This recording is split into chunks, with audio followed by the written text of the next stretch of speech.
We all know what it feels like to be constantly on call. The ping of a notification, the buzz of your phone, the relentless pressure to be there for everyone around you. Society has conditioned us to think that being constantly available, whether it's through texts, emails, social media messages, is not just a way of life, but a way of proving our worth. We think we're doing something good, that by responding, we're helping, we're showing we care. But here's the harsh truth. The more you make yourself available to everyone, the less available you are to yourself. Carl Jung, the Swiss psychiatrist who explored the depths of the human psyche, believed that true growth comes from moments of withdrawal. In fact, he described the journey toward individuation, the process of becoming your authentic self, as one that requires moments of solitude, of stepping away from the noise of the world. And perhaps the most powerful way to do this is by stopping our habitual availability. Think about it. How much of your life is spent responding to others' needs? How much of your time is filled with obligations to others rather than pursuing what truly matters to you? It's easy to get caught up in the whirlwind of social obligations, but in doing so, we often lose touch with ourselves. The more available we make ourselves, the more we dilute our own sense of purpose. I remember a time when I was constantly on for everyone around me, family, friends, work. The demands were endless. At first I didn't mind. I thought that's what you're supposed to do. Be there for others, always. But over time, I began to notice something. I was losing myself. I was so busy meeting everyone else's expectations that I didn't have time to explore my own thoughts, my own desires, or my own passions. It was as if I was living my life for others, but not with myself. And then, one day, I just stopped. I put my phone on, do not disturb. I stopped answering emails within minutes, and I began to spend more time alone. It wasn't easy. At first there was a sense of guilt.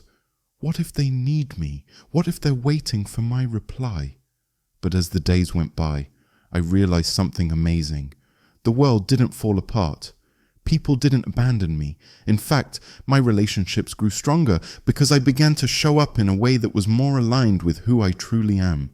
Jung's work on individuation makes it clear that growth requires periods of disconnection. The purpose of this disconnection isn't to isolate ourselves, but rather to reconnect with our inner world.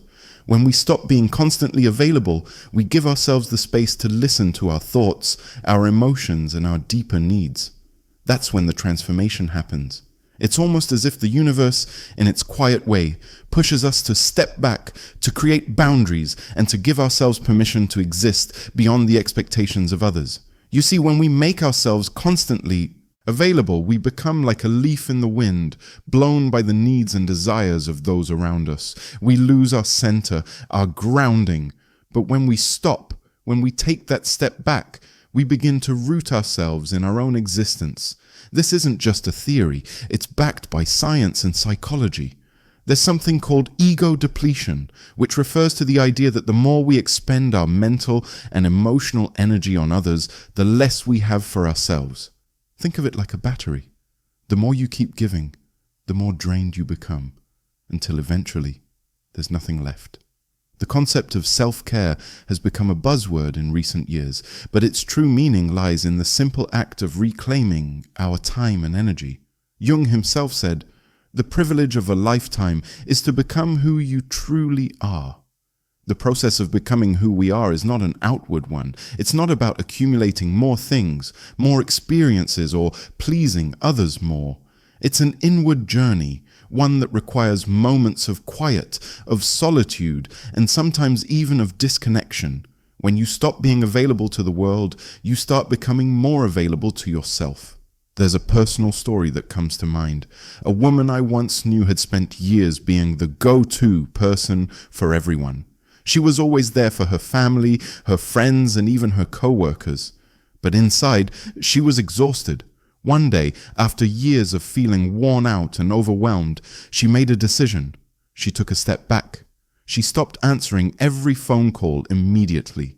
She stopped agreeing to every social event, and she didn't respond to every message the moment it came through. It felt strange at first.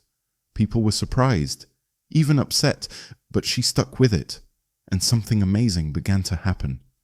As she pulled away from the constant availability, she began to rediscover parts of herself that had been buried. She took up painting again, something she had loved as a child but had abandoned years ago. She began to read for pleasure, not because it was part of a work assignment. She started walking in nature just to breathe and connect with herself.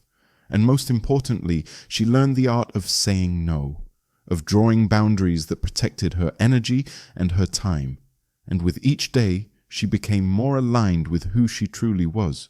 Jung also spoke about the shadow, the part of ourselves that we often suppress or deny because it doesn't align with society's expectations. When we are constantly available, we're often operating from a place of trying to meet the needs of others, but in doing so, we neglect our own inner worlds. By stepping back, we give ourselves the space to confront our shadow. We face the parts of ourselves that we've been avoiding, and through this confrontation, we come into a deeper understanding of who we are. We all have a shadow side, whether we like it or not. It's the part of ourselves that we fear, that we suppress. But the more we avoid it, the more power it has over us. When we stop being constantly available, we create the space to examine our own fears, desires, and weaknesses. We integrate those parts of ourselves into the whole, and in doing so, we become more complete. There's a lot of fear tied to this idea of stepping back. Fear of being abandoned, of being left behind. But the truth is, when you stop being available, you start attracting the right people into your life. The ones who respect your boundaries and understand that your time is precious.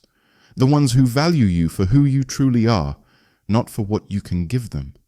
In relationships too, absence can create depth. Imagine a relationship where both people are constantly available to each other, answering calls immediately, texting all the time. It sounds great, but over time, it can lead to a lack of space and growth. It can lead to codependency, where both parties lose their individuality. But when both partners take time for themselves, pursue their own interests, and set healthy boundaries, they come back to each other with renewed energy and a deeper appreciation for the connection they share. This isn't to say that we should cut people off or completely withdraw from the world. No, that's not the point.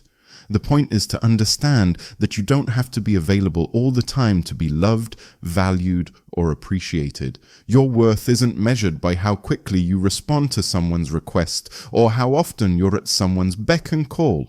Your worth is inherent, and the more you stop being available to everyone else, the more you can start being available to yourself. Jung once said, "Until you make the unconscious conscious, it will direct your life and you will call it fate."